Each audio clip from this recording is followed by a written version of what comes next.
ஓம் சாந்தி. 7/4/2024 காலை முரளி. அவ்யக்த Bapdada, revise date 1/3/99 Madhuban. முரளியின் தலைப்பு: முழுமையாக தூய்மையாகி சம்ஸ்கார சந்திப்பை கொண்டாடுவது, இதுதான் உண்மையான ஹோலி பண்டிகை ஆகும். சம்ஸ்கார சந்திப்பை கொண்டாடுவது அப்படின்னா, ஒரு குழுவில் அல்லது ஒரு குடும்பத்தில் அல்லது எங்கே 4 பேர் இருக்காங்களோ அங்கே ஒருத்தருடைய சம்ஸ்காரம் இன்னொருத்தருடைய சம்ஸ்காரத்தோடு ஒத்து போகணும், சேரணும். அதுதான் சம்ஸ்கார மிலனம் அப்படின்னு சொல்லுவாங்க. இன்று பாப்தாதா 4 புறங்களிலும் உள்ள தன்னுடைய ஹோலியஸ்ட் மற்றும் ஹையஸ்ட் குழந்தைகளை பார்த்து கொண்டிருக்கிறார். அதாவது மிகவும் தூய்மையான மற்றும் உயர்ந்த குழந்தைகளை பார்த்து கொண்டிருக்கிறார். உலகத்தில் மிகவும் ஹையஸ்ட், அதாவது உயர்ந்ததிலும் உயர்ந்த சிரேஷ்ட ஆத்மாக்கள் குழந்தைகளாகிய உங்களை தவிர வேறு யாராவது இருக்கிறாங்களா? இருக்க முடியாது. ஏனென்றால் நீங்கள் அனைவரும் உயர்ந்ததிலும் உயர்ந்த தந்தையின் குழந்தைகளாக இருக்கிறீங்க. உயர்ந்ததிலும் உயர்ந்த தந்தையின் குழந்தைகள் ஆகையால நீங்கள் உயர்ந்ததிலும் உயர்ந்த சிரேஷ்ட ஆத்மாக்கள். வேணும்னா முழு கல்பத்திலையும் சுற்றி பார்த்துட்டு வாங்க, பாருங்க. உங்கள் அனைவரையும் விட யாராவது உயர்ந்த பதவியில் தென்படுறாங்களா பாருங்க. அப்படி யாராவது இருக்கிறாங்களா பாருங்க. ராஜ்ய அதிகாரி ஸ்வரூபத்தில் உங்களை விட உயர்ந்த ராஜ்ய அதிகாரியாக யாராவது ஆகி இருக்கிறாங்களா? பிறகு பூஜையிலும் சரி, மகிமையிலும் சரி பாருங்க. ஆத்மாக்களாகிய உங்களுக்கு எவ்வளவு விதிபூர்வமான பூஜை நடக்கிறதோ அதைவிட அதிகமாக வேறு யாருக்காவது நடக்கிறதா பாருங்க. டிராமாவின் அதிசயமான ரகசியம் எவ்வளோ உயர்ந்ததாக இருக்கிறது என்றால், நீங்கள் சுயம் உங்களுடைய சைத்தன்ய ஸ்வரூபத்தில், அதாவது உயிரோட்டமான ரூபத்தில் இந்த நேரத்தில் உங்களுடைய பூஜைக்குரிய ஸ்வரூபத்தை ஞானத்தின் மூலமாக தெரிந்தும் இருக்கிறீர்கள், மேலும் பார்த்து கொண்டும் இருக்கிறீர்கள். அதாவது இந்த நேரத்தில் ஞானத்தினுடைய ஆதாரத்தில் நான் தான் பூஜைக்குரிய ஆத்மா அப்படின்றதும் புரிஞ்சுக்கிட்டீங்க. அதே நேரத்தில் உங்களுடைய ஜட சிலைகள் அந்த பூஜைக்குரிய ஸ்வரூபத்தை பார்த்துட்டும் இருக்கிறீங்க அப்படின்றார். எப்படி உங்களுடைய பூஜைக்குரிய ஸ்வரூபத்திற்கு அல்லது சித்திரங்களுக்கு பூஜை நடந்துட்டுருக்கு அப்படின்றது நீங்கள் இப்போ பார்த்துட்டும் இருக்கிறீங்க அப்படின்றார். ஒரு பக்கம் பூஜைக்குரிய ஆத்மாக்களாகிய நீங்கள் உயிரோட்டமாக இருக்கிறீங்க, இன்னொரு பக்கம் உங்களுடைய ஜட சித்திரங்கள் பூஜைக்குரிய ரூபத்தில் இருக்கிறது. அதாவது நீங்களே உங்களுடைய சித்திரங்களுக்கு பூஜை செய்கிறது பார்த்துட்டு இருக்கீங்க. ஒரு பக்கம் சைத்தன்யத்தில் நீங்கள் இருக்கிறீங்க, சாக்ஷாத் பூஜைக்குரிய ஆத்மாக்கள் நீங்கள் இருக்கிறீங்க. இன்னொரு பக்கம் உங்களுடைய சித்திரங்கள், சிலைகள் பூஜைக்குரிய ரூபத்தில் இருக்குது, அதை நீங்கள் இப்போ பார்த்துட்ருக்கீங்க அப்படின்றார். அதாவது அந்த சித்திரங்களுக்கு பூஜையானது நடந்துட்டுருக்கு, அதையும் நீங்கள் பார்க்குறீங்க. தங்களுடைய பூஜைக்குரிய ஸ்வரூபத்தை பார்த்து கொண்டு இருக்கிறீர்கள் அல்லவா? ஜட ரூபத்திலும் இருக்கிறீர்கள், மேலும் உயிரோட்டமான ரூபத்திலும் இருக்கிறீர்கள். ஆக இது வண்டர்ஃபுல் விளையாட்டல்லவா? மேலும் ராஜ்யத்தின் கணக்குப்படி பார்த்தாலும் கூட முழு கல்பத்திலும் தடைகளற்ற, இடைவிடாத, துண்டிக்கப்படாத ராஜ்யம் என்பது குழந்தைகளாகிய உங்களுடையதுதான் நடக்கிறது. ராஜாக்களும் நிறைய பேர் ஆகிறார்கள், ஆனால் விஸ்வ மகாராஜாவாகிய நீங்கள் அல்லது விஸ்வ மகாராஜாவின் ராயல் ஃபேமிலியில் வரக்கூடியவர்கள் அனைவரையும் விட உயர்ந்தவர்கள். ஆக ராஜ்யத்திலும் ஹையஸ்ட், பூஜைக்குரிய ரூபத்திலும் ஹையஸ்ட். அதாவது ராஜ்யம் செய்வதிலும் நீங்கள் உயர்ந்ததிலும் உயர்ந்தவர்கள், பூஜைக்குரிய ரூபத்திலும் நீங்கள் உயர்ந்ததிலும் உயர்ந்தவர்கள். மேலும் இப்பொழுது சங்கமத்தில் கூட பரமாத்மா ஆஸ்தியின் அதிகாரிகளாக, பரமாத்மா சந்திப்பிற்கு அதிகாரிகளாக, பரமாத்மாவின் அன்பிற்கு அதிகாரிகளாக, பரமாத்மாவின் குடும்பத்தின் ஆத்மாக்களாக வேறு யாராவது ஆகிறார்களா? நீங்கள் ஆகியிருக்கிறீர்கள் அல்லவா? ஆகிவிட்டீர்களா அல்லது ஆகிக்கொண்டிருக்கிறீர்களா? ஆகியும் இருக்கிறீர்கள். மேலும் இப்பொழுது ஆஸ்தி அடைந்து நிறைந்தவராகி பாபாவின் கூடவே உங்களுடைய வீட்டிற்கு செல்லக்கூடியவர்களாக இருக்கிறீர்கள். சங்கமத்தின் சுகம், சங்கமயுகத்தின் பிராப்திகள், சங்கமயுகத்தின் நேரம் பொன்னானதாக சுகமயமானதாக இருக்கிறதல்லவா? மிகவும் பிடித்திருக்கிறது. ராஜ்யத்தின் சமயத்தை விட சங்கமயுகத்தின் சமயம் பிரியமானதாக இருக்கிறதல்லவா? பிரியமானதாக இருக்கிறதா அல்லது சீக்கிரம் போக வேண்டும் என்று விரும்புகிறீர்களா? அதாவது சத்யுக பிராப்திகளை விட சங்கமயுகத்துடைய பிராப்திகள் உயர்ந்தது, சுகமயமானது, பொன்னானது. ரொம்ப உங்களுக்கு பிடிச்சிருக்குதானே? அப்படி இருக்கும்போது பாபா விநாசம் எப்போ நடக்கும் என்று ஏன் கேட்கிறீர்கள்? விநாசம் எப்போ நடக்குமோ தெரியலையே என்று யோசிக்கிறீர்கள் தானே? என்ன ஆகுமோ, நாம் எங்கே இருப்போமோ தெரியலையே என்று யோசிக்கிறீர்கள். அதற்கு பாப்தாதா சொல்றார், எங்கு இருந்தாலும் நினைவில் இருப்பீர்கள், பாபாவின் கூடவே இருப்பீர்கள். சாக்காரத்திலோ அல்லது ஆக்காரத்திலோ கூடவே இருந்தீர்கள் என்றால் உங்களுக்கு எதுவும் நடக்காது. ஆகையால் விநாசம் நடக்கும் போது எப்படி நடக்குமோ, நாம் எங்கே இருப்போமோ, எப்படி இருப்போமோ என்றெல்லாம் யோசிக்க வேண்டிய அவசியமே இல்லை. நினைவில் இருந்தீங்க அப்படின்னா நீங்கள் பாபா கூடவே இருப்பீங்க. சாக்காரத்துலேயும் சரி இல்லை ஆக்காரத்துலேயும் சரி கூடவே இருந்தீங்க அப்படின்னா உங்களுக்கு ஒன்றுமே ஆகாது. சாக்கார பாபா இருக்கும்போது இந்த கதையை சொல்லியிருக்கிறார் தானே? அதாவது செங்கல் சூளைக்குள்ள சில பூனைக்குட்டிகள் அப்படியே இருந்தது.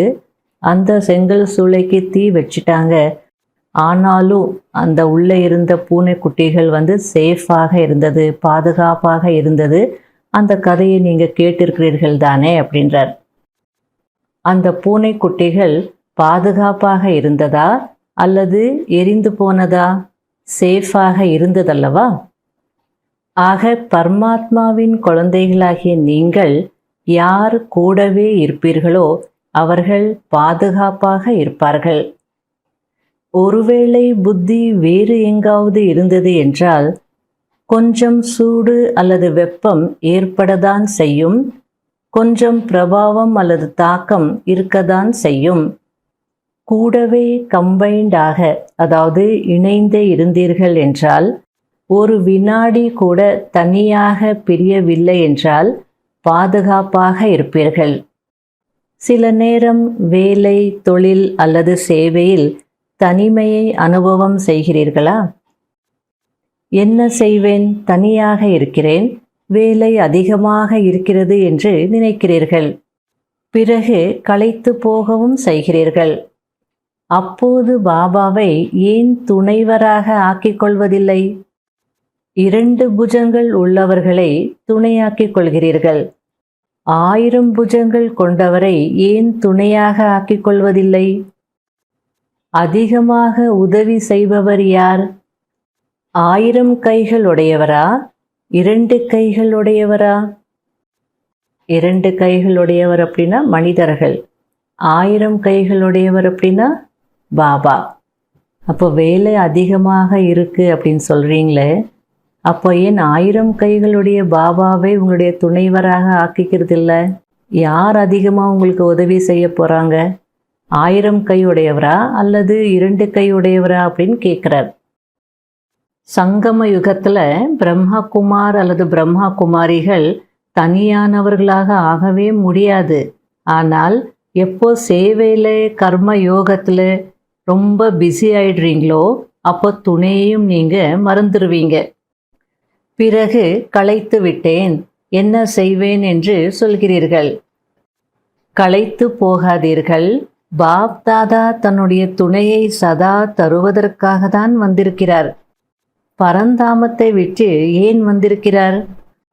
உறங்கும் போது, விழிக்கும் போது, கர்மம் செய்யும் போது உங்களுக்கு துணையாக இருப்பதற்காக தான் வந்திருக்கிறார். பிரம்மா பாபாவும் உங்கள் அனைவருக்கும் உதவி செய்வதற்காக தான் அவ்வியக்தமானார். வியக்த ரூபத்தை விட அவ்வியக்த ரூபத்தில் உதவி செய்வதற்கான வேகம் மிக தீவிரமாக இருக்கிறது. எனவே பிரம்மா பாபாவும் கூட தன்னுடைய வதனத்தை மாற்றிக்கொண்டிருக்கிறார். ஆக சிவத்தந்தை மற்றும் பிரம்மா தந்தை இருவரும் ஒவ்வொரு நேரமும் உங்கள் அனைவருக்கும் உதவி செய்வதற்காக சதா ஆஜராகி இருக்கிறார். நீங்கள் பாபா என்று நினைத்தாலே போதும், உடனே உதவியை அனுபவம் செய்வீர்கள். எவ்வளோ அழகா பாப் தாதா புரிய வச்சிட்டு இருக்கிறார். உங்களுக்கு உதவி செய்வதற்காகவே நாங்கள் ஆஜராகி இருக்கிறோம்.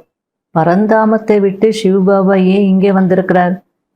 பிரம்மா பாபா வியக்த ரூபத்தை விட்டு ஏன் அவ்வியக்தமானார்? குழந்தைகளுக்கு உதவி செய்வதற்காக தான்.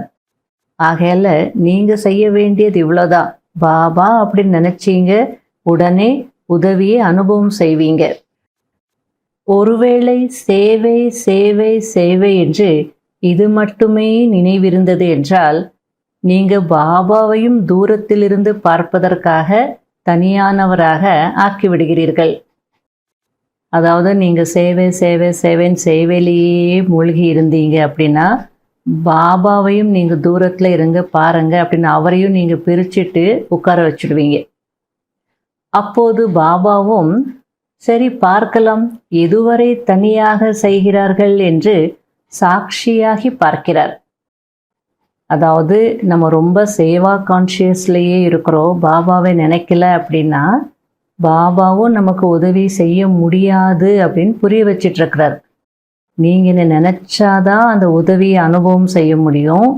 நீங்கள் சேவை சேவைன்னு சேவையிலேயே மூழ்கி இருந்தீங்க அப்படின்னா என்னையும் சாட்சியாக பார்ப்பதற்கு ஃபோர்ஸ் பண்ணிடுவீங்க.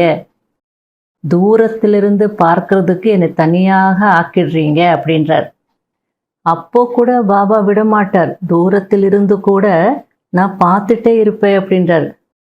எவ்வளோ தூரம் நீங்கள் செய்கிறீங்க தனியா, அதுவும் பார்க்குறோமே அப்படின்னு பார்த்துட்டு இருக்கிறேன்றார். எங்கே போக முடியும்?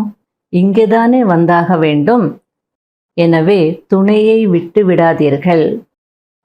தன்னுடைய அதிகாரம் மற்றும் அன்பு என்ற சூக்ஷ்ம கயிற்றினால் கட்டி வைத்திருங்கள். தளர்வாக விட்டு விடுகிறீர்கள். அன்பை தளர்வாக விட்டு விடுகிறீர்கள். அதிகாரத்தை நினைவிலிருந்து கொஞ்சம் ஒதுக்கி வைத்து விடுகிறீர்கள். எனவே அதுபோல் செய்யாதீர்கள். உங்களுக்கு உரிமை இருக்கு, அதையே நீங்க விடுறீங்க அப்படின்ற அர்த்தத்தில் சொல்லிட்டு இருக்கிறார். சர்வசக்திவான் துணையை தருவதற்கு ஆஃபர் செய்து கொண்டிருக்கிறார். இது போன்ற ஆஃபர் முழு கல்பத்திலும் கிடைக்குமா என்ன? கிடைக்காது இல்லையா? ஆக பாப் தாதாவும் சரி எதுவரை தனியாக செய்கிறார்கள் பார்க்கலாம் என்று சாட்சியாகி பார்க்கிறார். எனவே சங்கம யுகத்தின் சுகம் மற்றும் பெருமைகளை எமர்ஜ் ரூபத்தில் வையுங்கள். புத்தி பிஸியாக இருக்கிறது என்றால் நினைவு மர்ஜாகி விடுகிறது. நீங்களே யோசித்து பாருங்க, முழு நாளிலும் யாரையாவது உங்களுக்கு பாபாவின் நினைவு இருக்கிறதா அல்லது பாபாவின் நினைவு மறந்து போகிறதா என்று கேட்டால் என்ன சொல்வார்கள்? இல்லை என்றுதான் சொல்வார்கள். நீங்க சொல்வது ரைட் தான், நினைவிருக்கிறது. ஆனால் எமர்ஜ் ரூபத்தில் இருக்கிறதா அல்லது மர்ஜாகி விடுகிறதா? மனநிலை எப்படி இருக்கிறது? எமர்ஜ் ரூபத்தின் மனநிலையா அல்லது மர்ஜ் ரூபத்தின் மனநிலையா? இதில் என்ன வித்தியாசம் இருக்கிறது? எமர்ஜ் ரூபத்தில் நினைவை ஏன் வைப்பதில்லை? எமர்ஜ் ரூபத்தின் போதை, சக்தி, உதவி, வெற்றி மிக பெரியது. நினைவையோ மறக்க முடியாது. ஏனென்றால் இது ஒரு ஜென்மத்தினுடைய சம்பந்தம் இல்லை.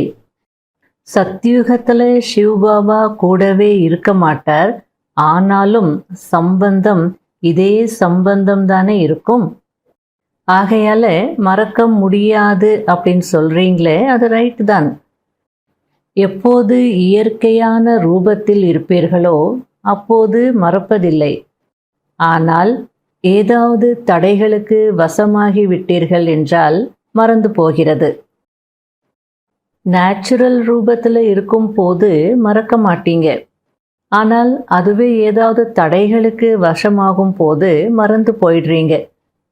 மறந்து போயிடுறீங்க அப்படின்னு சொல்ல முடியாது. அந்த நினைவு மர்ஜாகி இருக்கும். ஆகையால் பாப்தாதா துணையின் அனுபவம் மர்ஜ் ரூபத்தில் இருக்கிறதா அல்லது எமர்ஜ் ரூபத்தில் இருக்கிறதா என்று அடிக்கடி செக் செய்யுங்கள் என்று சொல்கிறார்.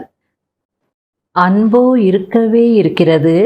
அன்பு உடைந்து போகுமா என்ன? உடைந்து போகாது இல்லையா? அன்பு எப்போ உடைய முடியாதோ அப்போ அன்பின் பலனை எடுத்துக்கோங்க.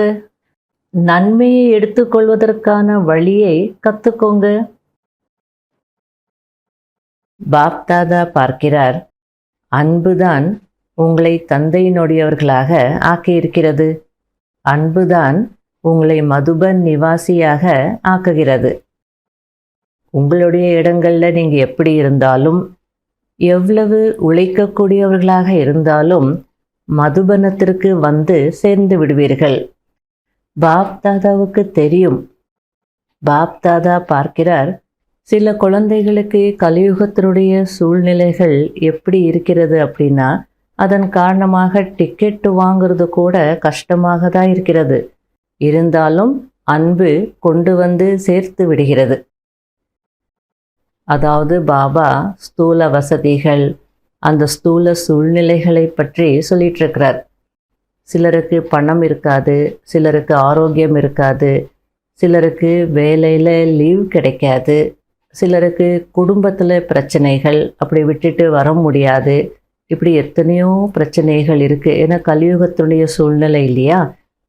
சிலருக்கெல்லாம் எவ்வளோ பணம் பற்றாக்குறை இருக்குது அப்படின்னா டிக்கெட் கூட வாங்குறது கஷ்டமாக தான் இருக்கும். அல்லது வீட்டில் பர்மிஷன் கூட கொடுக்க மாட்டாங்க.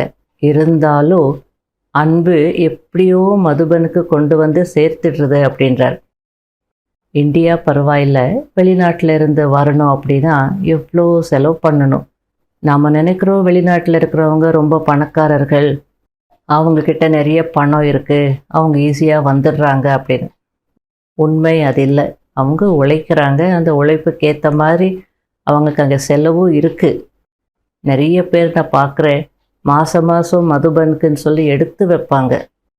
ஒரு சிலர் கிளம்பும் போது மதுபனில் பார்க்கலாம் அப்படின்னு சொன்னால், இந்த வருஷம் நான் மதுபனுக்கு வர மாதிரி இல்லை, அடுத்த வருஷம்தான், ஏன்னா அதுக்கு நிறைய பணம் தேவை அப்படின்னு சொல்லுவாங்க.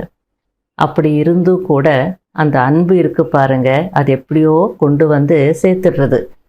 அப்படிதானே அப்படின்னு கேட்குறார். அன்பில் நீங்கள் சேர்ந்துடுறீங்க. இருந்தாலும் சூழ்நிலைகள் நாளுக்கு நாள் அதிகரித்து கொண்டே போகுது.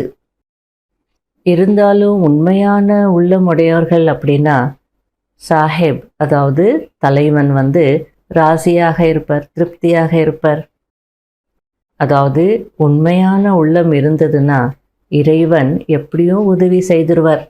தூல உதவி கூட எங்கிருந்தாவது கிடைச்சிடுறது, எப்படியாவது கிடைச்சிடுறது. அது டபுள் ஃபாரினர்ஸாக இருக்கலாம், பாரதவாசிகளாக இருக்கலாம். அனைவரையும் தந்தையினுடைய அன்பு அந்த சூழ்நிலைகள் என்கிற சுவரை கடக்க வச்சிடுறது. அவரவர்களுடைய சென்டர்ஸ்லேயே பாருங்கள், சில குழந்தைகள் இப்படியும் இருக்கிறாங்க. இங்கிருந்து போகும்போது யோசிப்பாங்க, அடுத்த வருஷம் நம்மளால் வர முடியுமோ முடியாதோ தெரியாது அப்படி நினச்சிட்டு தான் போவாங்க. ஆனாலும் அடுத்த வருஷம் பார்த்தீங்கன்னா வந்திருப்பாங்க. எப்படியோ சேர்ந்துடுறாங்க. இதுதான் அன்பின் நிரூபணம். அதாவது ப்ராக்டிக்கலில் பார்க்குறோம். சிலரெல்லாம் சொல்லுவாங்க, இது லாஸ்ட்டு சிஸ்டர், அதுக்கப்புறம் வர முடியுமோ இல்லையோ தெரியாது, இந்த முறை கூட்டிகிட்டு போயிடுங்க அப்படின்னு சொல்லுவாங்க. ஆனால் அடுத்த வருஷம் டிக்கெட் வாங்கணும்னு அனௌன்ஸ் பண்ணும்போது அவங்க தான் முதல்ல பணம் கொடுத்துருப்பாங்க. அதனால பாபா இதுதான் அன்பின் நிரூபணம் அப்படின்னு சொல்லிகிட்ருக்கிறார். இன்று ஹோலி கொண்டாடினீங்களா? ஹோலி கொண்டாடிட்டீங்களா? பாப் தாதாவோ ஹோலி கொண்டாடக்கூடிய தூய்மையான அன்னப்பறவைகளை பார்த்துட்ருக்கிறார். அனைத்து குழந்தைகளுக்கும் ஒரே டைட்டில் தான், ஹோலியஸ்ட், அதாவது மிகவும் தூய்மையானவர்கள். துவாபர யுகத்திலிருந்து பார்த்தீங்க அப்படின்னா எந்த தர்மாத்மாவோ மகாத்மாவோ அனைவரையும் ஹோலியஸ்டாக, மிகவும் தூய்மையானவர்களாக ஆக்கலை. அவங்க சுயம் ஆகிறாங்க, ஆனால் தன்னுடைய ஃபாலோயர்ஸையோ கூட இருக்கிறவங்களையோ ஹோலியஸ்டாக, தூய்மையானவர்களாக ஆக்குறதில்ல. ஆனால் இங்கு தூய்மை பிராமண வாழ்க்கையின் முக்கிய ஆதாரமாக இருக்கிறது. படிப்பு கூட என்னவாக இருக்கிறது? உங்களுடைய ஸ்லோகன் கூட என்னவாக இருக்கிறது? தூய்மையாயிரு, யோகியாயிரு, அப்படிதானே? இதுதானே உங்களுடைய ஸ்லோகன். தூய்மைதான் யோகி வாழ்க்கையின் ஆதாரமாக இருக்கிறது. சில நேரம் குழந்தைகள் அனுபவம் செய்கிறீங்க, ஒருவேளை போக போக மனதில் தூய்மையற்ற எண்ணங்கள் அல்லது வேஸ்ட் எண்ணங்கள் அல்லது நெகட்டிவ் எண்ணங்கள், பிறர் பற்றிய சிந்தனைகள் நடக்கிறது அப்படின்னா, யோகா பவர்ஃபுல்லாக இருக்கணும் அப்படின்னு நீங்கள் விரும்புகிறீங்க. எவ்வளோதான் நீங்கள் விரும்பினாலும் பவர்ஃபுல்லான யோகா இருக்கிறதில்ல. ஏன்னா கொஞ்சம் அம்ச அளவிற்கு கூட எண்ணத்தில் கூட ஏதாவது தூய்மையற்ற தன்மை இருந்தது அப்படின்னா, எங்கே தூய்மையற்ற தன்மையின் அம்சம் இருக்கிறதோ அங்கு தூய்மையான தந்தையினுடைய நினைவு எப்படி இருக்கணுமோ அப்படி இருக்க முடியாது. எப்படி பகலும் இரவும் ஒன்றாக இருக்க முடியாதல்லவா? அதுபோல தூய்மையற்ற தன்மை இருந்தது அப்படின்னா தூய்மையான தந்தையினுடைய நினைவு இருக்க முடியாது. தூய்மையான தந்தையின் நினைவு இருந்ததுன்னா தூய்மையற்ற தன்மை இருக்காது. எனவே பாப்தாதா தற்சமயம் தூய்மை தன்மையின் மீது அடிக்கடி கவனம் கொடுக்க வைக்கிறார். கொஞ்ச காலத்திற்கு முன்பு பாப்தாதா கர்மத்தில் தூய்மையற்ற தன்மை இருக்கக்கூடாது அப்படின்னு செய்கை கொடுத்துட்டு இருந்தார். அதாவது உங்கள் மனதிற்குள்ள சில நேரத்தில் தூய்மையற்ற எண்ணங்கள் வரதா செய்யும். ஆனால் கர்மத்தில் நீங்கள் கொண்டு வரக்கூடாது, கர்மத்தில் கவனமாக இருக்கணும் அப்படிலாம் சொல்கிறார் இல்லையா? அதை பற்றி பாப்தாதா சொல்லிகிட்ருக்கிறார். ஆனால் இப்பொழுது நேரம் சம்பூர்ண தன்மையின் அருகில் வந்து கொண்டிருக்கிறது. ஆகையாலே மனதில் கூட தூய்மையற்ற தன்மையின் அம்சம் இருந்ததுன்னா அந்த தூய்மையற்ற தன்மையின் அம்சம் ஏமாற்றி விடுகிறது. எனவே மனம், சொல், செயல், சம்பந்தம், தொடர்பு என அனைத்திலும் தூய்மை மிகவும் அவசியமாக இருக்கிறது. கர்மத்தில் கண்டிப்பாக வரக்கூடாது, ஆனால் மனசுக்குள்ளே வந்தால் பரவாயில்லை அப்படின்னு அந்த மனதினுடைய விஷயத்தை லேசாக எடுத்துக்காதீங்க. ஏன்னா மனம் வெளியில் தெரியாது. ஆகையால் உள்ளுக்குள்ளேயே மனம் உங்களை நிறைய ஏமாத்திடுறது. பிராமண வாழ்க்கையின் உள்ளார்ந்த ஆஸ்தி என்ன இருக்கிறதோ, அதாவது சுகஸ்வரூபத்தினுடைய ஆஸ்தி, சாந்த ஸ்வரூபத்தினுடைய ஆஸ்தி, மனதின் திருப்தி, இதையெல்லாம் அனுபவம் செய்வதற்கு மனதின் தூய்மை தேவை. வெளிப்புற சாதனங்கள் மூலம் அல்லது சேவையின் மூலம் தன்னை தானே குஷிப்படுத்துவது, இது கூட தன்னை தானே ஏமாற்றிக் கொள்வதாகும். பாப்தாதா பார்க்கிறார், சில நேரம் குழந்தைகள் தங்களை இதனுடைய ஆதாரத்தில் நாங்கள் நல்லா இருக்கிறோம் அப்படின்னு நினைக்கிறாங்க, குஷியாக இருக்கிறோம் அப்படின்னு நினச்சிட்டு ஏமாத்துறாங்க. ஏமாத்திட்டும் இருக்கிறாங்க. அதாவது எந்த அர்த்தத்தில் பாபா சொல்லிட்டு இருக்கிறார் அப்படின்னா, வெளிப்புற சாதனங்கள் எங்ககிட்ட நிறைய இருக்குது, நாங்கள் நல்லா இருக்கிறோம், எங்ககிட்ட சேவைக்கான வாய்ப்புகள் நிறைய இருக்குது, நிறைய ஆஃபர்ஸ் வருது, நாங்கள் நல்லா சேவை செய்துட்ருக்குறோம், ஆகையால் நாங்கள் நல்லா இருக்கிறோம், குஷியாக இருக்கிறோம் அப்படின்னு நினச்சிடுறாங்க. இப்படி நினச்சாங்க அப்படின்னா அவங்களையே அவங்க ஏமாற்றிட்டு இருக்காங்க, மற்றவங்களையும் ஏமாற்றிட்டு இருக்காங்கன்னு தான் அர்த்தம். ஏன்னா அந்த உள்ளார்ந்த ஆன்மீக சுகம், அமைதி, திருப்தி இதெல்லாம் இல்லை. அதை ஈடு செய்கிறதுக்கு வெளியில் பெரிய பெரிய சேவைகள் செய்து பேர் புகழ் எல்லாமே அடைவாங்க, அதில் மகிழ்ச்சி அடைவாங்க, நாங்கள் மகிழ்ச்சியாக இருக்கிறோம் அப்படின்னு நினைக்கிறாங்க. திரும்ப பாபா சொல்கிறார், ஏமாத்திடுறாங்க, ஏமாத்திட்டே இருக்கிறாங்க. இது கூட ஒரு ஆழமான ரகசியம். ஆக்சுவலி என்ன நடக்குது அப்படின்னா, தந்தை வள்ளலாக இருக்கிறார், நீங்கள் வள்ளலின் குழந்தைகளாக இருக்கிறீங்க. ஆகையால் சேவை யுக்தியுக்தாக இல்லைன்னாலும், அதாவது எப்படி செய்யணுமோ அந்த விதிமுறையின்படி இல்லைன்னாலும், மிக்ஸாக இருந்தாலும், அதாவது சேவை அப்படின்னா எப்படி செய்யணும், பாபா நினைவில் செய்யணும், சுயநலம் இருக்கக்கூடாது, பேர் புகழ் இதெல்லாம் எதிர்பார்த்து செய்யக்கூடாது, அதுக்கு தான் யுக்தி சேவா அப்படின்னு சொல்கிறார். அப்படி இல்லைன்னாலும் கொஞ்சம் மிக்ஸாக இருக்கும். எப்படின்னா, கொஞ்சம் பாபா நினைவில் செய்வாங்க, கொஞ்சம் வெளிப்புற சாதனங்களுடைய ஆதாரத்தில் அல்லது கொஞ்சம் குஷியினுடைய ஆதாரத்தில் செய்கிறாங்க.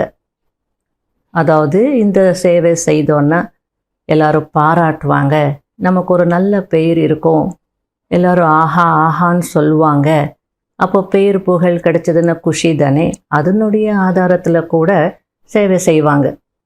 உள்ளத்தின் ஆதாரத்தில் செய்கிறதில்ல, ஆனால் புத்தியினுடைய ஆதாரத்தில் சேவை செய்கிறாங்க. அப்போது சேவையினுடைய உடனடி பலன் அவங்களுக்கும் கிடைச்சிடுறது. ஏன்னா பாபா வள்ளல் இல்லையா, எப்படி சேவை செய்தாலும் கொடுத்துட்றாரு. அவங்க இதிலேயே குஷி அடைஞ்சிடுறாங்க. ஆஹா, எங்களுக்கு பலன் கிடைச்சிடுது, எங்களுடைய சேவை ரொம்ப நல்லா இருக்குது அப்படின்னு சொல்லி குஷி அடைகிறாங்க. சேவை செய்கிறாங்க, குஷி அடைகிறாங்க, ஆனால் அந்த மனதின் திருப்தி சதா காலம் இருக்காது. மேலும் ஆத்மா யோகயுக்த சக்திசாலி நினைவின் அனுபவம் செய்ய முடியறதில்ல, அதிலிருந்து வஞ்சிக்கப்பட்டு இருப்பாங்க. அதாவது ஆத்மாவுக்கு என்ன வேணுமோ அது கிடைக்கல அப்படின்னு சொன்னால் யாராலையும் திருப்தியாக இருக்க முடியாது.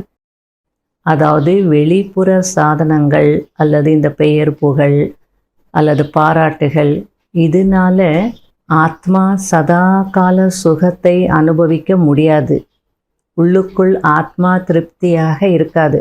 ஏதோ அல்ப காலத்திற்கு அந்த நேரத்திற்கு ஓகேயாக இருக்கும், அது ரூல். வெளிப்புற சாதனங்கள் இந்த பெயர் புகழ் எல்லாம் ஆத்மாவுக்கு உண்மையான சுகம் கொடுக்காது. உண்மையான சுகம் பாபாவின் நினைவில்தான் அனுபவமாகும். அந்த பவர்ஃபுல் யோகா அனுபவம் ஆகலை அப்படின்னா ஆத்மா திருப்தியாக இருக்காது. ஆகையால் அந்த உண்மையான யோகயுக்த பவர்ஃபுல் நினைவின் அனுபவத்திலிருந்து அவங்க சதா வஞ்சிக்கப்பட்டே இருப்பாங்க. மற்றபடி எதுவுமே கிடைக்காதுன்னு அப்படி இருக்காது. ஏதாவது கிடைச்சிட்டு தான் இருக்கும், ஆனால் சேமிப்பாகாது. சம்பாதிச்சிங்க, சாப்பிட்டீங்க, அதுக்கப்புறம் செலவும் பண்ணிட்டீங்க, அப்போ சேமிப்பு இருக்காது இல்லையா? ஆகையால் இந்த கவனத்தையும் வைக்கணும். சேவை ரொம்ப நல்லாவே செய்துட்ருக்கீங்க, பலனும் நல்லா கிடைச்சிட்ருக்கு. சம்பாதிச்சிங்க, சாப்பிட்டீங்கன்னு இருந்தால் சேமிப்பு என்ன ஆகும்? நல்ல சேவை செய்தீங்க, நல்ல ரிசல்ட்டும் கிடைச்சது, ஆனால் சேவைக்கான பலன் கிடைச்சது, சேமிப்பாகலை. ஆகையால் சேமிப்பதற்கான விதி எண்ணம் சொல் செயலில் தூய்மை. அதாவது எண்ணம் சொல் செயலில் தூய்மை தன்மை இருந்ததுன்னா சேமிப்பாகும். இதுதான் சேமிப்பதற்கான விதி அப்படின்னு புரிய வச்சிட்ருக்கிறார். அஸ்திவாரமே தூய்மைதான். அதாவது பிராமண வாழ்க்கையின் அஸ்திவாரமும் தூய்மைதான், சேவையின் அஸ்திவாரமும் தூய்மைதான். அதாவது சுத்தமாக இருக்கணும், உண்மையாக இருக்கணும். வேற எந்த பாவமும் மிக்ஸ் ஆகக்கூடாது. பாவமும் தூய்மையாக இருக்கணும், பாவனையும் தூய்மையாக இருக்கணும். அதாவது தூய்மையான நோக்கத்தில், தூய்மையான பாவத்தில் சேவை செய்யணும். பாவனை, அதாவது உள்ளுணர்வுகள் கூட தூய்மையாக இருக்கணும். தூய்மையான உள்ளுணர்வில் சேவை செய்யணும். அடுத்தது பாபா ஹோலி பண்டிகையை பற்றி சொல்லிட்டு இருக்கிறார். ஹோலி என்றாலே தூய்மைதான், அதாவது தூய்மையற்ற தன்மையை எரிப்பது. இங்கிலீஷில் ஹோலின்னா தூய்மை இல்லையா? அப்போ ஹோலி பண்டிகைக்கு முதல் நாள் எரிக்கிறாங்க. அப்போ அதனுடைய அர்த்தம் என்ன? தூய்மையற்ற தன்மையை எரிக்கணும். அப்போ தான் ஹோலி பண்டிகையை கொண்டாட முடியும், தூய்மையாக முடியும்னு சொல்லிட்டு இருக்கிறார். அதனால்தான் முதல்ல எரிக்கிறாங்க, அதுக்கப்புறம் கொண்டாடுறாங்க. பிறகு தூய்மையாகி சம்ஸ்கார சந்திப்பை கொண்டாடுறாங்க. அதாவது உலகத்தில் எப்படி ஹோலி கொண்டாடுறாங்க அப்படின்னா, முதல் நாள் எரிக்கிறாங்க, 2வது நாள் கலர்ஸ் போடுவாங்க, அதுக்கப்புறமா எல்லாரையும் சந்திக்கிறாங்க, அணைச்சிக்கிறாங்க, ஸ்வீட்ஸ் கொடுப்பாங்க. அதனால பாபாவும் சொல்லிட்டு இருக்கிறார், தூய்மையற்ற தன்மையை முதல்ல எரிக்கணும், பிறகு தூய்மையாகி சம்ஸ்கார சந்திப்பை கொண்டாடணும். அதுதான் ஹோலி பண்டிகையை கொண்டாடுவது அப்படின்றார். எனவே ஹோலியினுடைய அர்த்தம் இதுதான், எரிப்பது, கொண்டாடுவது. உலகத்தினர் ஒருவர் இன்னொருவரை அணைத்து கொள்கிறார்கள். ஆனால் இங்கு சம்ஸ்காரம் மிலனமாக வேண்டும்.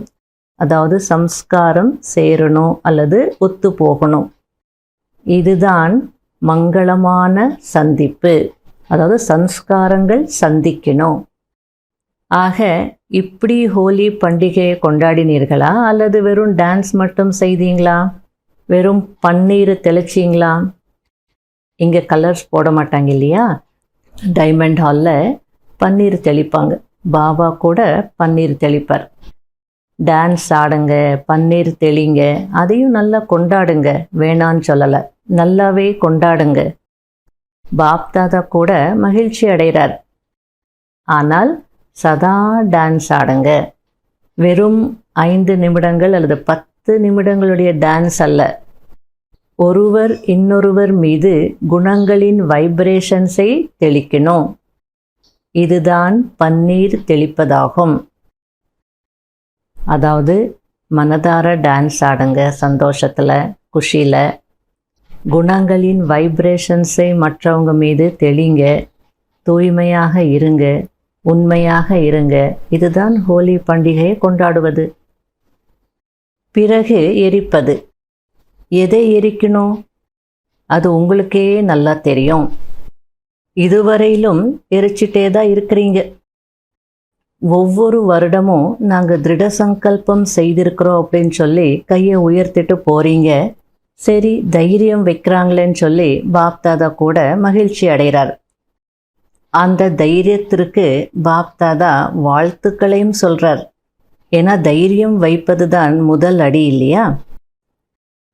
அதாவது சில நேரத்தில் முரளிக்கு இடையிலையும் சரி அல்லது முரளி முடிஞ்ச பிறகும் சரி, பாப்தாதா யார் யார் தைரியமாக திட சங்கல்பம் செய்கிறீங்களோ, இனிமேல் இப்படி தான் இருப்போன்னு செய்கிறீங்களோ, அல்லது இன்றிலிருந்து இதை விட்டுடுறோம் அப்படின்னு திட சங்கல்பம் செய்கிறீங்களோ, அவங்க கையை உயர்த்துங்க அப்படின்னு சொல்லும்போது, நாங்கள் திட சங்கல்பம் செய்துட்டோம் அப்படின்னு எல்லாருமே கையை உயர்த்துவாங்க. இப்படி தான் இனிமேல் நீங்கள் ஹோலி கொண்டாடணும், ஒவ்வொரு நாளும் உங்களுக்கு ஹோலி தான் அப்படின்னா சதா நாங்கள் நடனம் ஆடிட்டே இருப்போம், சம்ஸ்கார மிலனத்தினுடைய டான்ஸ் ஆடுவோன்னு சொல்லிட்டு கையை உயர்த்திடுறீங்க. அதுவும் நல்லது தான்றார் பாபா. அதை பார்த்து நான் சந்தோஷப்படுறேன். ஏன்னா தைரியம் வைக்கிறீங்கல்ல, அது ஒரு நாளில் முடிகிற காரியம் இல்லைன்னு உங்களுக்கும் தெரியும், பாபாவுக்கும் தெரியும். இருந்தாலும் பாபா சொன்னார் அப்படின்னு சொல்லி நம்ம கையை உயர்த்துறோம் அப்படின்னா அந்த தைரியத்தையும் பாபா பாராட்டணும் தானே. ஏன்னா தைரியம் தானே முதல் அடி மாற்றத்திற்கு. ஆனால் பாப்தாதாவின் சுப ஆசை என்ன தெரியுமா? நேரத்தின் தேதியை பார்க்காதீங்க. 2000 நடக்கும், 2001 நடக்கும், 2005 நடக்கும் என்று அப்படி யோசிக்காதீங்க. சரி, நீங்கள் எவர் ரெடி ஆகலைன்னாலும் அதையும் பாபா விட்டுடுறார், ஓகேன்றார்.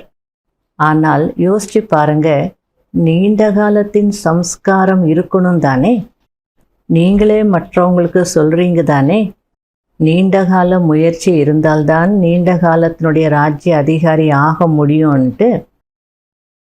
ஒருவேளை நேரம் வரும்போது நீங்கள் திட சங்கல்பம் செய்தீங்கன்னா அது நீண்ட காலத்தின் முயற்சியா அல்லது அல்ப காலத்திற்கானதா? எதில் கணக்கிடப்படுகிறது? அல்ப காலத்தில் தானே கணக்கிடப்படுது. அதாவது 2000 நடக்கும் வினாஷோ, அல்லது 2001 நடக்கும், 2005 நடக்கும், அப்போ நாங்கள் ரெடி ஆகிடுறோம் அப்படின்னா அது நீண்டகால முயற்சியினுடைய கணக்கில் வராது தானே. அப்போது அழியாத தந்தையிடமிருந்து என்ன ஆஸ்தி அடைஞ்சீங்க? அல்ப காலத்தின் ஆஸ்தி தான் அடைஞ்சீங்க. இது நல்லா இருக்கா, பிடிச்சிருக்கா, பிடிக்கல இல்லையா? ஆகையால் நீண்ட காலத்தின் பயிற்சி தேவை. இன்னும் எவ்வளோ காலம் இருக்கிறது என்று அப்படி யோசிக்காதீங்க. எவ்வளவு நீண்ட காலத்தின் பயிற்சி இருக்குமோ அவ்வளவு கடைசியில் ஏமாற்றம் அடைய மாட்டீங்க. அது மட்டும் இல்லை, நீண்டகால பயிற்சி இல்லை அப்படின்னா இப்போ கூட, அதாவது சங்கம யுகத்தில் கூட நீண்ட காலத்தின் சுகம், நீண்ட காலத்தின் உயர்ந்த நிலையின் அனுபவத்தில் இருந்து வஞ்சிக்கப்படுவீங்க. அதாவது சங்கம யுகத்தில் நீண்ட காலம் எது அனுபவம் செய்யணுமோ அது கூட அனுபவம் ஆகாது. ஆகையால் என்ன செய்ய வேண்டும்? நீண்ட கால பயிற்சி செய்ய வேண்டும். ஒருவேளை யாராவது தேதிக்காக, அதாவது விநாசத்தின் தேதிக்காக காத்துட்டு இருக்கிறீங்க அப்படின்னா காத்துட்டு இருக்காதீங்க, ஏற்பாடுகள் செய்யுங்க. உங்கள் புத்தியில் சப்போஸ் அந்த மாதிரி ஒரு எண்ணம் இருந்தது அப்படின்னா விநாசத்தினுடைய தேதிக்காக வெயிட் பண்ணாதீங்க, ரெடி ஆகுங்க அப்படின்றார். நீண்ட காலத்திற்கு ஏற்பாடு செய்யுங்க. நீங்கள் தயாராகி தேதியை கொண்டு வரணும். நேரமும் இப்போ கூட எவர் ரெடியாக இருக்கு. நாளைக்கு கூட விநாசம் நடக்கலாம். ஆனால் நேரம் உங்களுக்காக நின்று கொண்டிருக்கு, ஸ்டாப் ஆயிருக்கு. நீங்கள் முழுமையான நிலை அடைஞ்சிட்டிங்கன்னா நேரத்தின் திரையும் அவசியம் விலகியே ஆகணும். நீங்கள் நின்றிருக்கிறதுனால அதுவும் நிறுத்தப்பட்டிருக்கு. ராஜ்ய அதிகாரிகளோ தயாராக இருக்கணும் தானே? தயாராக இருக்கிறீங்களா? அதாவது ஸ்க்ரீன் திறக்கும் போது நீங்களாம் தயாராக இருக்கணும் இல்லையா? சிம்ஹாசனம் காலியாக இருக்கக்கூடாதல்லவா? அல்லது விஸ்வ மகாராஜா மட்டும் சிம்ஹாசனத்தில் அமருவாரா? அதாவது ஒரு பிரம்மா பாபா ரெடி ஆயிட்டார் இல்லையா? ஆகையால் அவர் மட்டும் அமர்ந்து ராஜ்யம் செய்வாரா? மற்ற ராஜ்ய அதிகாரிகளான நீங்களும் தயார் ஆகணும் தானே? ஒரே ஒருத்தர் சிம்ஹாசனத்தில் அமர்ந்து ராஜ்யம் செய்தாங்க அப்படின்னா அது அழகாக இருக்குமா? ராயல் ஃபேமிலியும் வேணும், பிரஜைகளும் வேணும், அனைவரும் வேணும். விஸ்வ மகாராஜா மட்டும் சிம்ஹாசனத்தில் அமர்ந்துட்டு பார்த்துட்டே இருப்பாரா? எங்கே என்னுடைய ராயல் ஃபேமிலி, எங்கே பிரஜைகள் இன்னும் காணோம் அப்படின்னு பார்த்துட்டே இருப்பாரா? ஆகையால் அனைத்து குழந்தைகளும், புதியவர்களாக இருந்தாலும் சரி, பழையவர்களாக இருந்தாலும் சரி, யாரெல்லாம் தங்களை பிரம்மா குமாரி அல்லது பிரம்மா குமார் அப்படின்னு சொல்லிக்கிறாங்களோ அவங்க மதுபன் வாசிகளாகவும் இருக்கலாம், வெளிநாட்டில் வசிக்கக்கூடியவர்களாகவும் இருக்கலாம், பாரதவாசிகளாகவும் இருக்கலாம். ஒவ்வொரு குழந்தையும் நீண்ட காலத்தின் பயிற்சி செய்து நீண்ட காலத்தின் அதிகாரி ஆகணும். இதுதான் பாப் தாதாவின் சுப ஆசை. அவ்வப்போது அதிகாரி அல்ல, சதா காலத்தின் அதிகாரி ஆகணும். பிடிச்சிருக்கா? ஒரு கையால் கைத்தட்டுங்கள். பின்னாடி அமர்ந்திருக்கிறவங்க புத்திசாலிகளாக இருக்கிறாங்க, கவனமாக கேட்டுட்டு இருக்காங்க. யார் பின்னாடி உட்கார்ந்துருக்கிறாங்களோ அவங்கள பாப்தாதா முன்னாடி பார்த்துட்ருக்கிறார். முன்னாடி இருக்கிறவங்க நீங்கள் முன்னாடி தான் இருக்கிறீங்க, ஆனால் பின்னாடி இருக்கிறவங்களையும் நான் முன்னாடி இருக்கிற மாதிரி தான் பார்த்துட்ருக்கிறேன் அப்படின்றார். இதுதான் பாபாவனுடைய பார்வை. மெடிடேஷன் ஹாலில் கூட அமர்ந்து முரளி கேட்டுட்ருக்காங்க அப்படின்னு பாபாவுக்கு சொல்லிகிட்ருக்காங்க. பாப்தாதா ஓம் சாந்தி பவனில் இருக்கிறாரு, கீழேயோ கேட்டுட்ருக்காங்கன்னு சொல்லும் போது அதுக்கு பாபா, கீழே யார் கேட்டுட்ருக்காங்களோ அவங்க பாப்தாதாவின் தலை கிரீடமாக அமர்ந்திருக்காங்க அப்படின்னு சொல்கிறார். அவங்களும் எல்லாரும் கைத்தட்டிருக்காங்க. கீழே உட்கார்ந்துருக்கிறவங்களுக்கு அவங்களுடைய தியாகத்தினுடைய பாக்கியம் கிடைத்தே ஆகணும். உங்களுக்கு எதிரில் அமர்வதற்கான பாக்கியம் இருக்கிறது, மேலும் அவர்களுக்கு தியாகத்தின் பாக்கியம் சேமிப்பாகி கொண்டே இருக்கிறது. எவ்வளோ அழகா பாபா சொல்லிட்டு இருக்கிறார். ஆக மொத்தம் பாபாவின் குழந்தைகள் யாராக இருந்தாலும் எங்கே இருந்தாலும் எல்லாருக்குமே அவங்கவுங்களுடைய பாக்கியமும் கிடைக்குது, சேமிப்பும் ஆகுது அப்படின்னு. நல்லது. பாப்தாதாவின் ஒரு ஆசையை நீங்கள் கேட்டீங்க, பிடிச்சிருக்கு தானே? இப்போ அடுத்த வருஷம் பாப்தாதா எதை பார்ப்பார்? இதே போல கையை உயர்த்துவீங்களா? கையை உயர்த்துங்க, ரெண்டு கைகளையும் உயர்த்துங்க. அதே நேரத்தில் மனதின் கையையும் உயர்த்துங்க. மனதின் கை என்றால் திட சங்கல்பத்தின் கை. திட சங்கல்பத்தின் கையை சதா காலத்திற்கும் உயர்த்துங்கள்.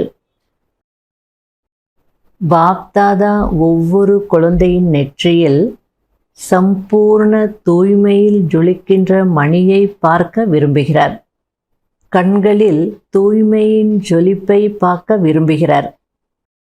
அதாவது 2 கண்களிலும் தூய்மையின் நட்சத்திரத்தை பார்க்க விரும்புகிறார். ஆன்மீக தன்மையினால் ஜொலிக்கக்கூடிய நட்சத்திரத்தை பார்க்க விரும்புகிறார். வார்த்தைகளில் இனிமைத்தன்மை, விசேஷத்தன்மை, விலைமதிப்பிட முடியாத வார்த்தைகளை பேசுவதை விரும்புகிறார். கர்மத்தில் திருப்தி மற்றும் பணிவுத்தன்மையை சதா பார்க்க விரும்புகிறார். பாவனையில் சதா சுப பாவனை, மேலும் பாவத்தில் சதா ஆன்மீக பாவம், சகோதர சகோதரன் என்ற பாவம். சதா உங்களுடைய நெற்றியில் லைட், மேலும் ஃபரிஷ்தா தன்மையின் கிரீடம் தெரிய வேண்டும். தெரிவது என்றால் அனுபவம் ஆக வேண்டும். இப்படி அலங்கரிக்கப்பட்ட மூர்த்தியாக பார்க்க விரும்புகிறார்.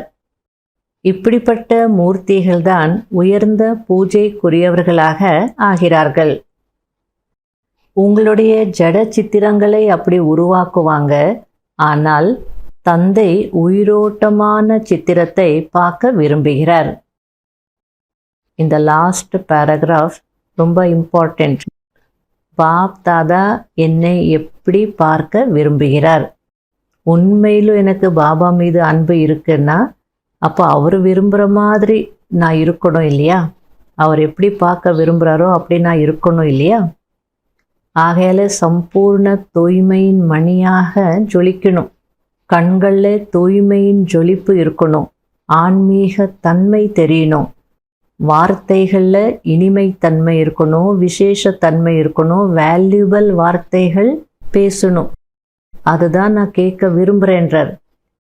கர்மத்தில் திருப்தியாக இருக்கணும், பணிவாக இருக்கணும், பாவனையில் சுப பாவனை இருக்கணும், பாவத்தில் ஆன்மீக பாவம் இருக்கணும், சகோதர பாவத்தில் விவகாரம் செய்யணும். உங்கள் நெற்றியில் ஒளி தெரியணும், ஃபரிஷ்தா தன்மையினுடைய கிரீடமும் தெரியணும். தெரியுறதுன்னா அனுபவம் ஆகணும். இப்படி அலங்கரிக்கப்பட்ட மூர்த்தியாக தான் நான் பார்க்க விரும்புகிறேன். இப்படிப்பட்ட மூர்த்திகள் தான் உயர்ந்த பூஜைக்குரியவர்களாக ஆகுவாங்க. இப்போ அலங்காரம் இல்லைன்னா எதிர்காலத்திலையும் அலங்கரிக்கப்பட்ட மூர்த்தியாக இருக்க மாட்டீங்க. துவாபர யுகத்திலையும் அலங்கரிக்கப்பட்ட பூஜைக்குரிய ஆத்மாக்களாக இருக்க மாட்டீங்க. ஆகையால பாபா, நான் இப்படிப்பட்ட அலங்கரிக்கப்பட்ட மூர்த்திகளை பார்க்கணும்னு விருப்பப்படுறார். அப்போ பாபாவுடைய ஆசையை நிறைவேற்றணும் இல்லையா? நாம தான் நிறைவேற்றணும். நல்லது. நாலா புறங்களிலும் இருக்கின்ற சதா பாபா கூடவே இருக்கக்கூடிய, அருகில் இருக்கக்கூடிய, சதா கூடவே இருக்கக்கூடிய, சதா நீண்டகால முயற்சியின் மூலம் நீண்டகால சத்தியுக அதிகாரத்தையும் மேலும் எதிர்கால ராஜ்ய அதிகாரத்தையும் அடையக்கூடிய மிகவும் புத்திசாலி ஆத்மாக்களுக்கு சதா தன்னை சக்திகளால் குணங்களால் அலங்கரித்து கொண்டிருக்கக்கூடிய தந்தையின் நம்பிக்கை தீபங்களாக இருக்கக்கூடிய சதா ஹோலியஸ்ட் மற்றும் ஹையஸ்ட் நிலையில் நிலைத்திருக்கக்கூடிய தந்தைக்கு சமமான மிகவும் ஸ்நேகம் நிறைந்த ஆத்மாக்களுக்கு பாப் தாதாவின் அன்பு நினைவுகள் மற்றும் நமஸ்காரம். வெளிநாடுகளிலும் மேலும் உள்நாட்டிலும் தூரத்தில் அமர்ந்து கொண்டே பாபாவை எதிரில் அனுபவம் செய்து கொண்டிருக்கக்கூடிய அனைத்து குழந்தைகளுக்கும் பாப் தாதாவின் மிக மிக மிக அன்பு நினைவுகள். வரதானம்: சமயத்தை ஆசிரியர் ஆக்குவதற்கு பதிலாக தந்தையை ஆசிரியர் ஆக்கக்கூடிய மாஸ்டர் படைப்பவர் ஆகுங்கள். நிறைய குழந்தைகளுக்கு சேவைக்கான ஊக்கம் இருக்கிறது, ஆனால் வைராகிய உள்ளுணர்வின் அட்டென்ஷன் இல்லை. இதில் கவனக்குறைவு இருக்கிறது. இப்படியெல்லாம் நடக்கத்தான் செய்கிறது. நேரம் வரும்போது சரியாகிவிடும் என்று யோசிப்பது என்றால் நேரத்தை தன்னுடைய ஆசிரியராக ஆக்கிக்கொள்வதாகும். குழந்தைகள் தந்தைக்கும் கூட நீங்கள் கவலைப்படாதீர்கள், நேரம் வரும் பொழுது நாங்கள் சரியாகி விடுவோம், செய்து விடுவோம், முன்னேறி விடுவோம் என்று ஆறுதல் சொல்கிறார்கள், நம்பிக்கை கொடுக்கிறார்கள். ஆனால் நீங்கள் மாஸ்டர் படைப்பவராக இருக்கிறீர்கள். சமயம் உங்களுடைய படைப்பாக இருக்கிறது. படைப்பு மாஸ்டர் படைப்பவரின் ஆசிரியரானால் அது அழகாக இருக்காது. ஸ்லோகன்: தந்தையின் பாலனைக்கான பிரதிபலன் தன்னையும் அனைவரையும் மாற்றுவதில் உதவியாளராகுவதாகும். இன்றைய அவ்யக்த சமிகை: சம்ஸ்காரங்கள் சந்திக்க வேண்டும், ஒத்துப்போக வேண்டும் என்றால் எங்கு எஜமானராக நடக்க வேண்டுமோ அங்கு பாலகனாக ஆகக்கூடாது. மேலும் எங்கே பாலகனாக ஆக வேண்டுமோ அங்கு எஜமானனாக ஆகக்கூடாது. பாலகனாகுவது என்றால் எண்ணங்களற்ற நிலை, அதாவது யோசிக்காத ஒரு நிலை. என்ன கட்டளை கிடைக்கிறதோ, டைரக்ஷன் கிடைக்கிறதோ அதன்படி நடப்பது, இதுதான் யோசிக்காத நிலை. யோசிக்காம அதன்படி நடக்கணும். அதே நேரத்தில் எஜமானராகி ஆலோசனையை கொடுத்தீர்கள், பிறகு எப்பொழுது ஃபைனல் ஆகிறதோ அப்பொழுது பாலகனாக ஆகிவிட வேண்டும். அதாவது ஒரு மீட்டிங் நடக்குது, ஏதோ ஒரு ஆலோசனை கொடுக்குறீங்க, அப்போ எஜமானனாகி உங்களுடைய கருத்து, உங்களுடைய ஐடியாஸ் நீங்கள் சொல்லணும். எஜமானனாகி அதிகாரமாக சொல்லணும். ஆனால் எப்போ எல்லாரும் சேர்ந்து அதை ஃபைனல் பண்ணுறாங்களோ அப்போ என் ஐடியா ஏற்றுக்கலை, என்னுடைய ஐடியா அமல்படுத்தலை அப்படின்னு நினைக்கக்கூடாது. அப்போ நீங்கள் பாலகன் ஆயிடணும். எதையும் யோசிக்கக்கூடாது, சொல்லணும், சொன்னோம், அவ்வளோதான். அப்போ சம்ஸ்கார மோதல் இருக்காது, பாதுகாப்பாக இருப்பீங்க அப்படின்றார். ஓம் சாந்தி.